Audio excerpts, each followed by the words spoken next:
There are some stories you hear once and they never leave you. Not because they're true, but because part of you hopes they aren't. Tonight's story isn't about ghosts or demons. It's about something that crawled out of the woods, something that remembers. If you've ever heard the hum late at night, echoing through the dark, don't follow it. This is the story of the infection from the tunnel. And it all started at a backyard barbecue.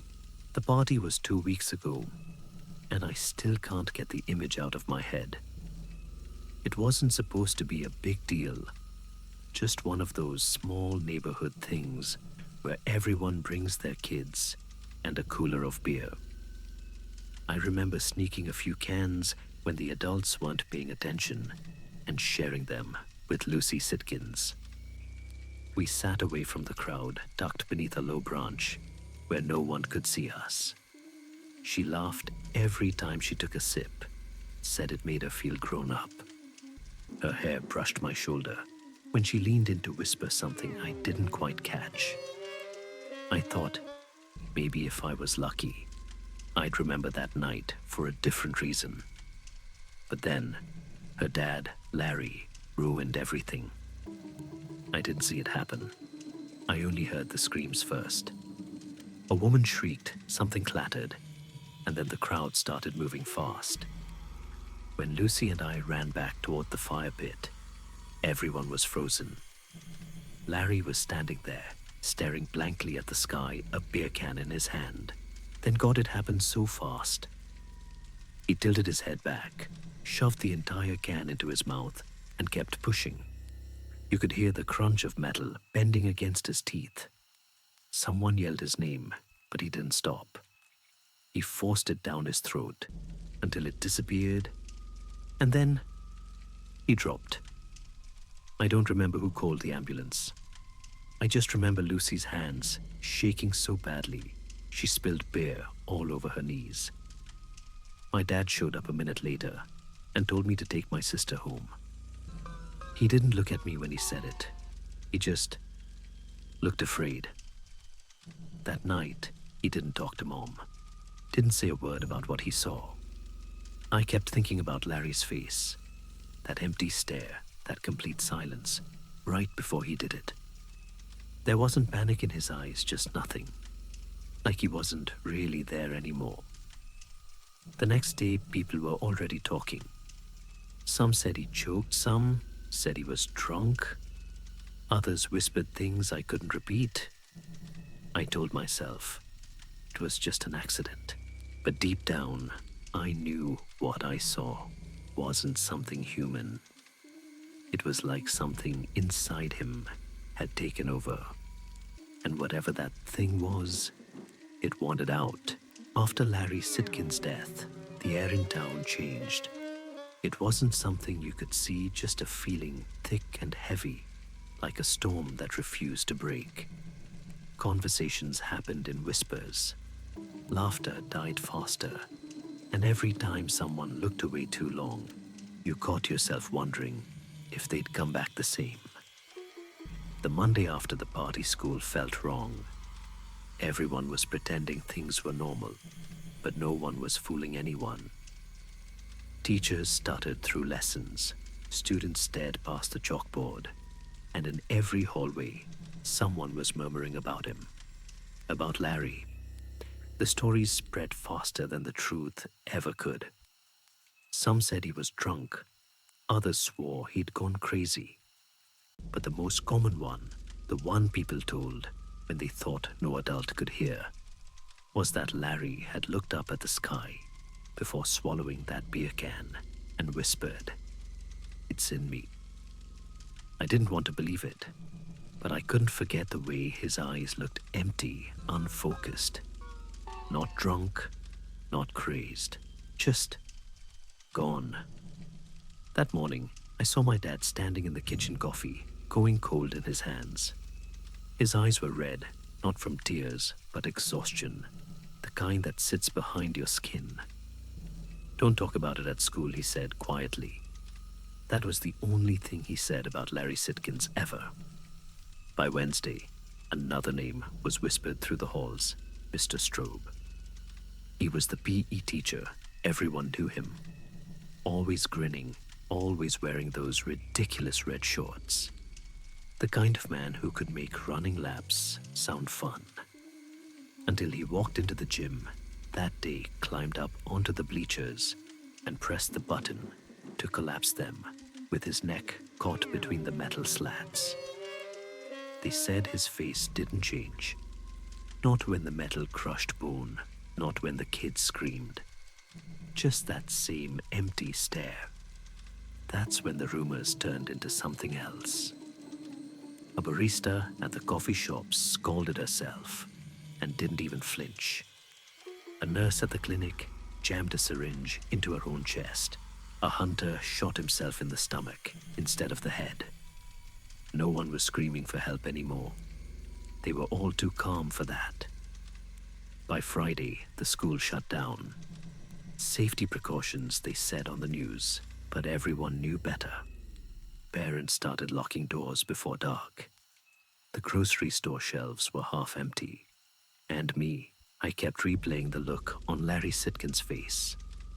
That calm, hollow look right before the madness began. It wasn't grief that spread through town. It was something living, something learning. By the time the news started reporting it, it was already too late. They called it a regional psychotic contagion. Some kind of mass hysteria caused by stress mold, maybe chemicals in the water. The explanations changed every day, but none of them felt real. Because deep down, we all knew what we'd seen. It wasn't madness. It was infection. The first week after the school closed, the town changed. People stopped going to work. Stores closed early. You could walk through Main Street at noon and hear your own footsteps echo. The silence was worse than the screaming had been. It made you start listening for things you didn't want to hear, like your own breathing or the faint sound of movement in someone's house long after midnight. Mom tried to keep things normal. She made pancakes, she checked my homework, she smiled too much. But Dad was different. He kept checking the windows at night, staring at the tree line behind our house. I caught him once, standing barefoot in the yard, under the moonlight, whispering to himself. When I called his name, he didn't even flinch. He just turned his head slowly and said, "Go back inside." His voice was calm. Too calm. That same week, the local radio station went off the air. People said the host had gone quiet mid-broadcast, just stopped talking live on air. The last sound anyone heard before static filled the speakers was the slow creak of a chair and a single thud. Soon after, the phone started cutting out. Cell service worked one day and failed the next. The news anchors looked more tired every night. They stopped bringing in guests. They stopped smiling. One night, a woman in a red blazer was mid-report when her eyes went glassy and she started humming. Just a soft, tuneless hum. The camera stayed on her for 20 seconds before they cut to black. By then, everyone knew something was spreading, but no one wanted to admit it, because if you did, it meant it could reach you too. Dad said it wasn't a virus. He said it was older something that lived in the woods before we ever built the town. "You can't see it," he said one night, staring through the blinds. "You just feel it move inside you." I didn't believe him then. But when the neighbors started disappearing, I began to wonder if maybe he was right, because something was moving through us. And it wasn't done yet. By the end of that week, the silence in town became unbearable. It wasn't just quiet, it was hollow, like sound itself had been drained out of the air. Every morning, Mom would turn on the TV hoping for an update, but the channels were gone, just static. Dad had stopped pretending to sleep. I'd wake up in the middle of the night and find him standing by the kitchen window, staring into the woods behind our house. Sometimes, I'd hear him whispering under his breath words I couldn't make out. The longer I watched him, the more I noticed the way his lips moved slow, rhythmic, like he was repeating something someone else was saying inside his head. The next morning, he told Mom he needed to check something. She tried to stop him, but he kissed her on the forehead and left before she could finish crying. He didn't come back that night. Mom called everyone she could, but no one picked up. The police station line rang endlessly. Even Grandma didn't answer.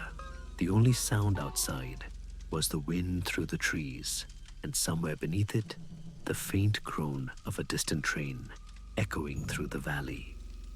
The following day, I told Mom I was going to look for him. She didn't even argue.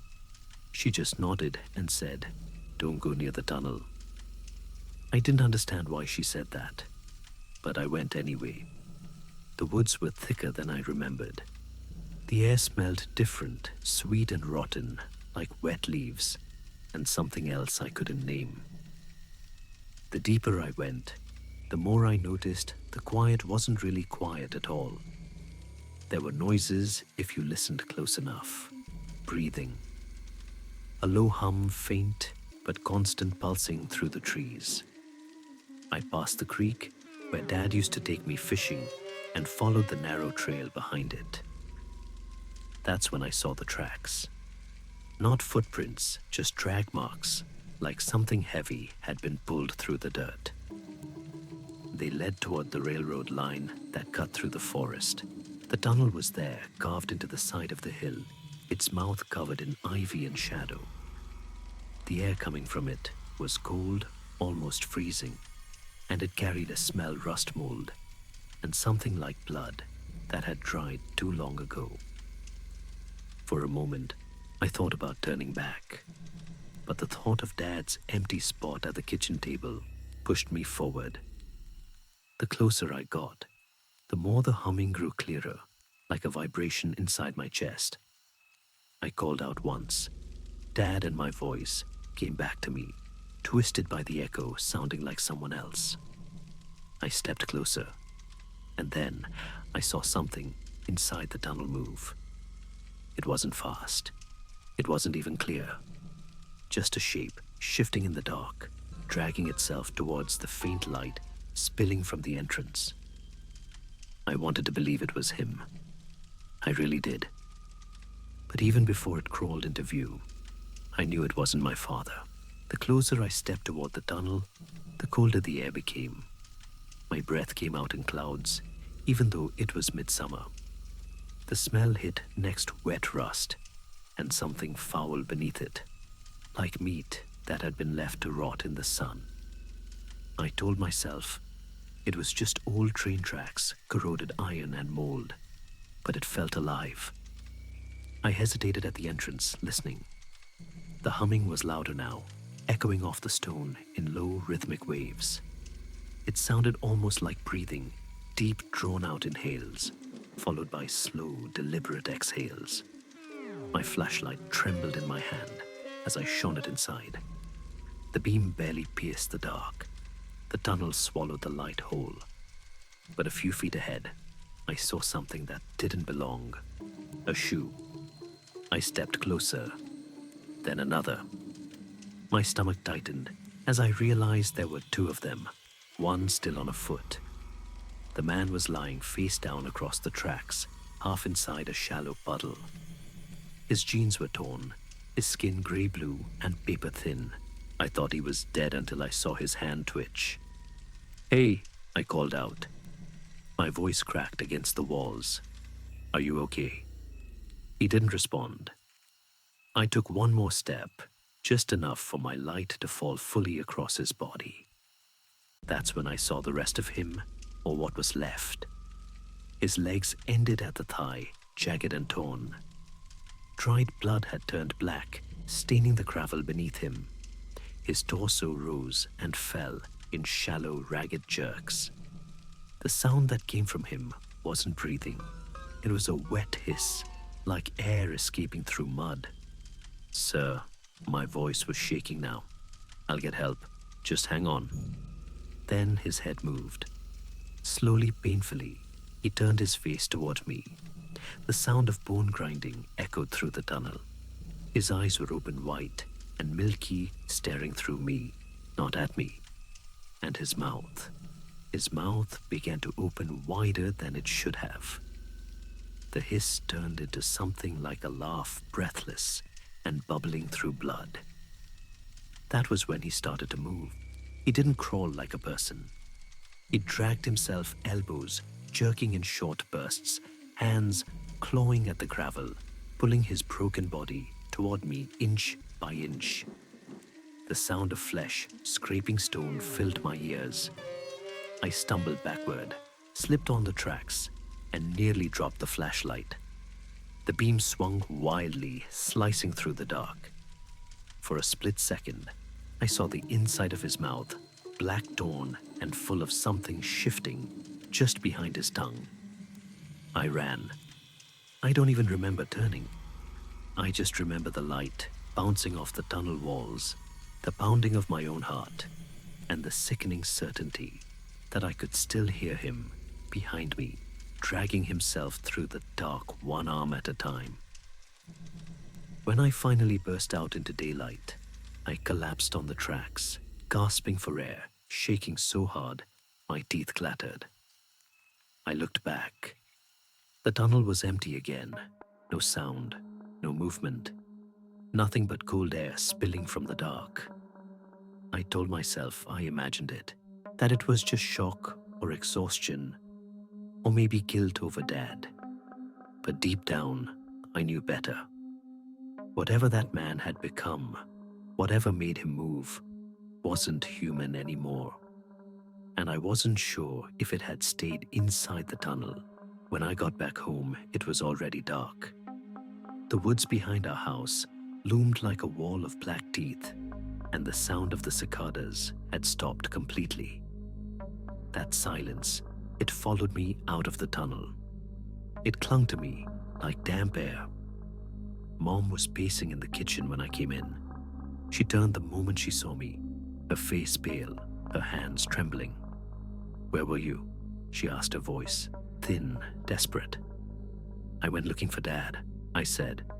"He's not." She grabbed my arm so hard I winced. "You went near the tunnel, didn't you?" I didn't answer. I didn't need to. Her expression said everything. Her eyes filled with tears. "He told me if you went there, it would notice you." That night, I barely slept. Every time I closed my eyes, I saw the thing dragging itself toward me, its jaw hanging loose, its eyes rolling wide. When I finally drifted off, I dreamed of the tunnel, how it breathed, how it whispered. Sometime around 3 a.m., I woke up to a sound from downstairs. A soft thud, then another. Then the front door creaked open. I slipped out of bed and crept to the top of the stairs. The house was dim, the only light coming from the flickering street lamp outside.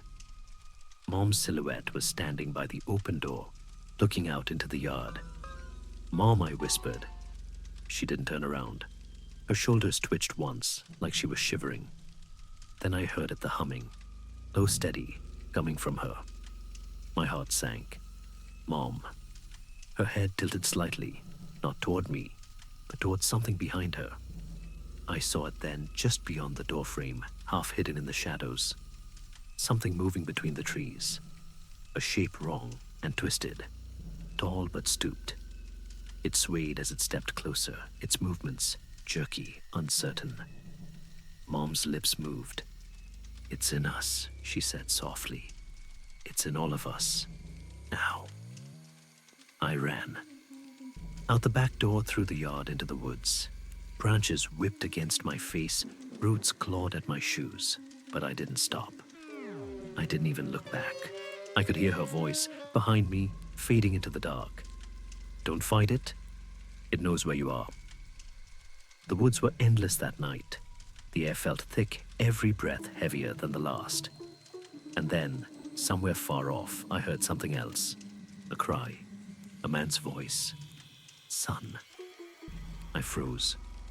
It was my father's voice. It came from deep in the trees, past the ridge, somewhere close to the tracks. The same way he'd gone. I don't remember deciding to move, but I did. I walked toward that sound, each step slower than the last. The closer I got, the more wrong it sounded, like someone was speaking through water. When I reached the clearing, I saw him. Dad stood near the tracks, his back to me. His head was tilted toward the tunnel entrance, and his hands hung limp at his sides. "Dad," I said. He didn't turn. "Dad, we need to go home." He moved then, but not toward me.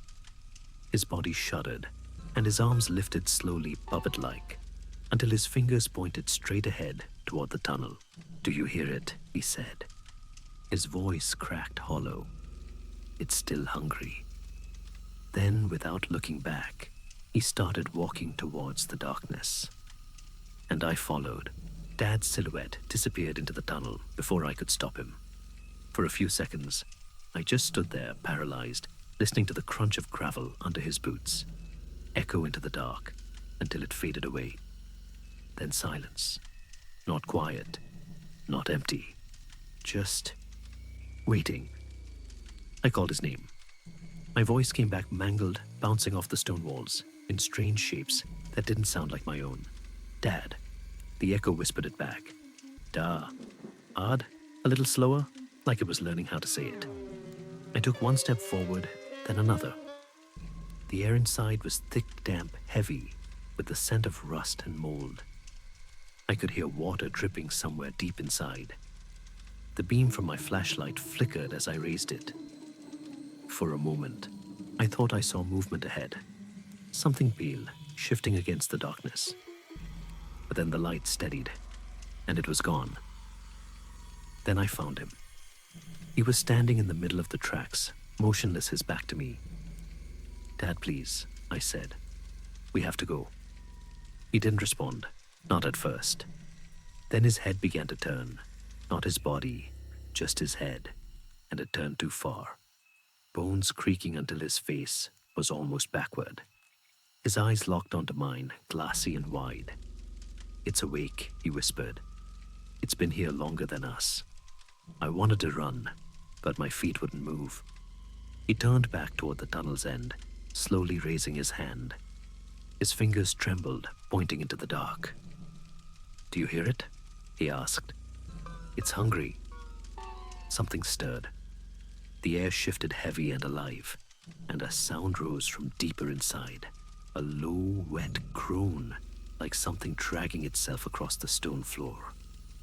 My flashlight caught the faint glimmer of moisture on the walls, slime thick and pulsing veins of it crawling through the cracks. "Dad, come on," I yelled. He didn't move. He just whispered, "You can't run from it. You brought it with you." And then the tunnel started to breathe. Every few seconds, the walls flexed inward. The ground trembled beneath my feet. The air rushed past me in waves drawn in, then pushed out like I was standing inside something alive.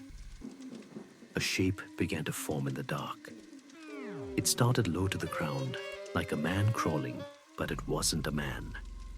It moved wrong limbs, bending the wrong way, joints cracking as it rose higher. The light caught pieces of it, patches of human skin, stretched across something that wasn't human at all. A face stitched from too many others' mouths, opening and closing out of sync eyes, rolling white and blind. My father turned to it and whispered, "I'm sorry." Then he walked forward. I tried to scream, but no sound came out. He dropped to his knees before the thing reached out his hand, and it took him. It didn't lunge or strike. It absorbed him. The skin of its chest opened like wet fabric, wrapping around his shoulders, pulling him inside.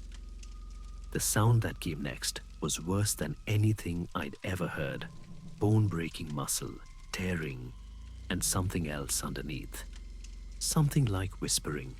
Then the tunnel fell silent again. I dropped the flashlight and ran. I didn't stop until my lungs were burning and the trees blurred past like black streaks. I didn't look back, not once. But sometimes, when I close my eyes, I can still hear it, the sound of the tunnel breathing. I didn't stop running until I could see the lights of our house flickering through the trees. By the time I reached the back porch, my legs felt like they were filled with cement. My lungs burned. My hands were slick with mud and blood, though I wasn't sure whose. I pushed the door open. The house was silent, too silent. No TV, no humming fridge, no creaking floorboards from Mom pacing. Just that same thick, oppressive stillness that had followed me since the tunnel.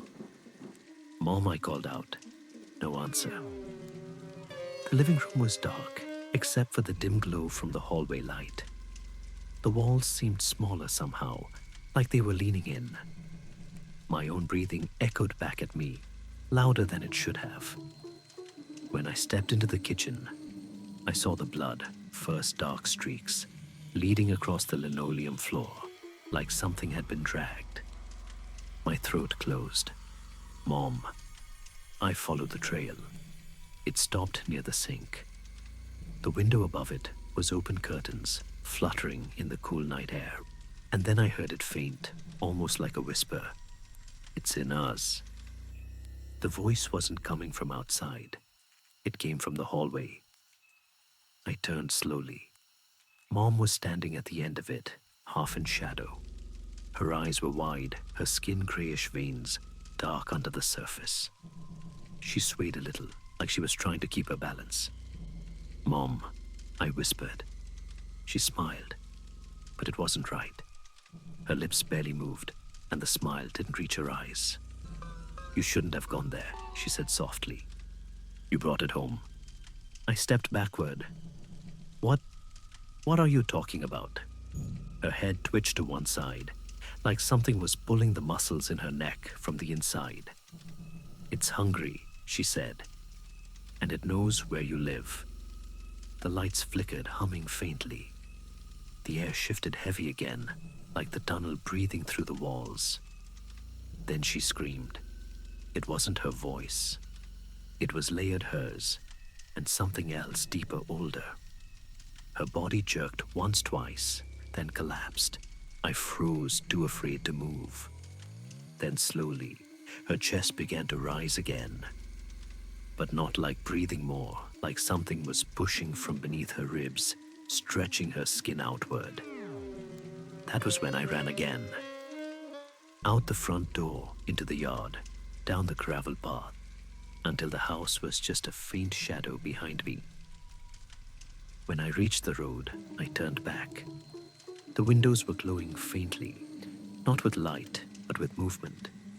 Shapes crawling inside the glass, like shadows that didn't belong to anyone. That was 3 nights ago. I'm writing this from my uncle's cabin about 10 miles out. The air smells different here, but I can still feel it in me. The hum hasn't stopped. It's in the walls, the wind, even the static of my phone when I try to make a call. It's not the tunnel that matters anymore. It's what came out of it. And every hour I can feel it, learning how to move my hands. It's been 4 days since I left the house. 4 days since I last saw my mother's face.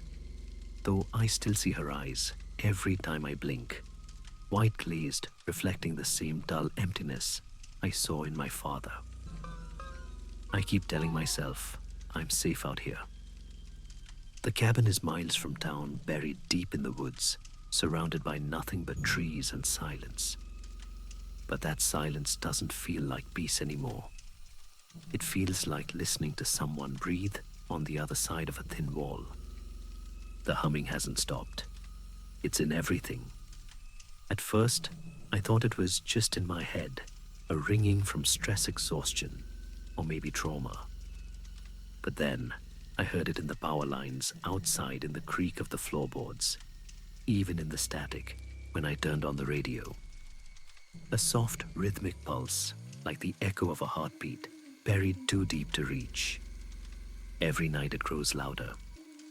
I've started recording it on my phone. When I play the audio back, there's something underneath the hum, a pattern. It's not random.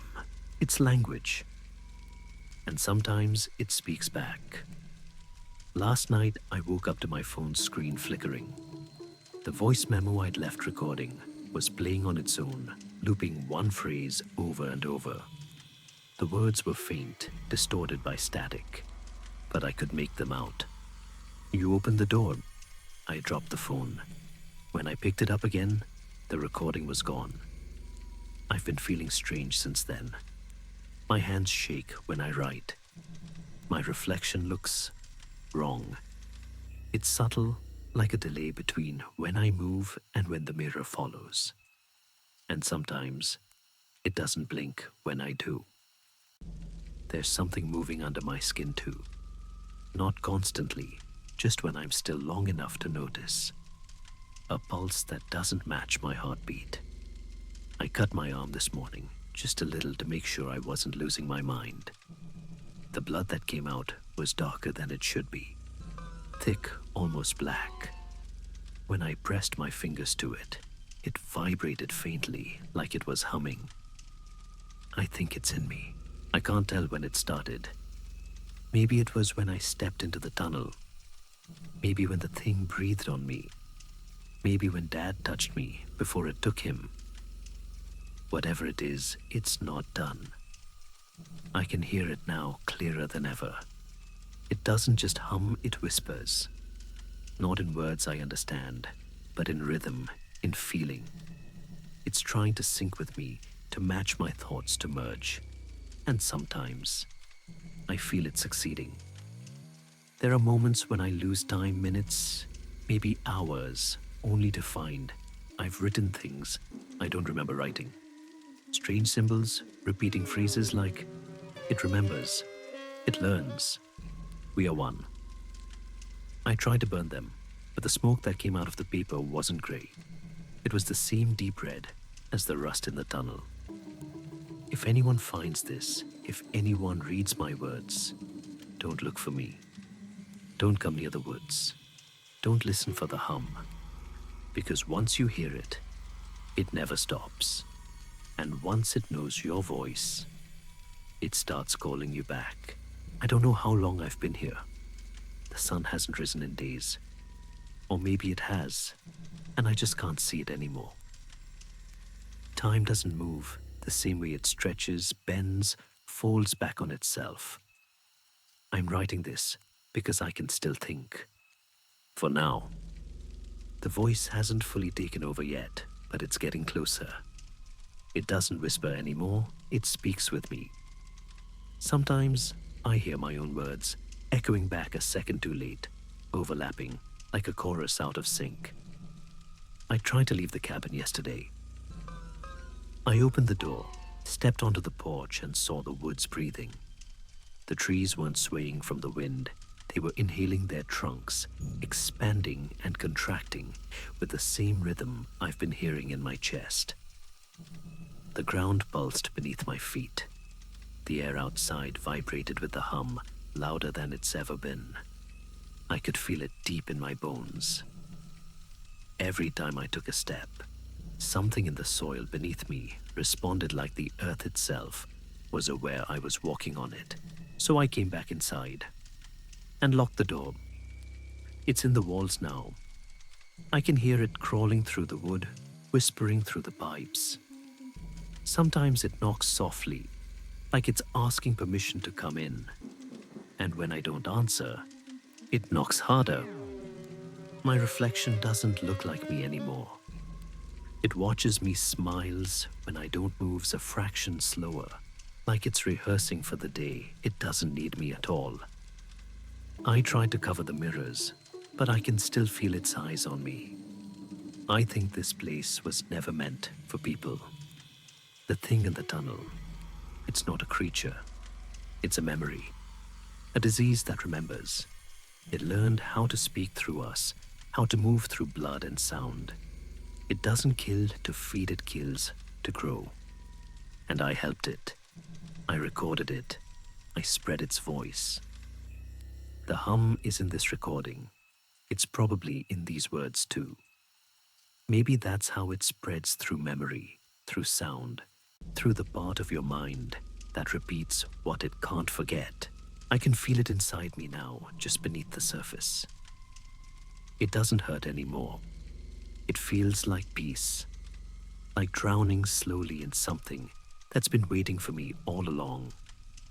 If you're listening to this or reading it, turn it off. Burn it. Forget it. Don't follow the sound. Don't go near the woods. And whatever you do, don't answer when it calls your name. That recording was the last anyone heard from him. The cabin was found empty a week later, door locked from the inside. The words, "It's in us," carved into the walls. No one knows where he went, but locals say that on quiet nights, when the air is still, you can hear the low hum coming from the forest. And if you listen too long, it starts whispering your name. I'm your narrator, and this has been NightLore. Sleep well, if you can.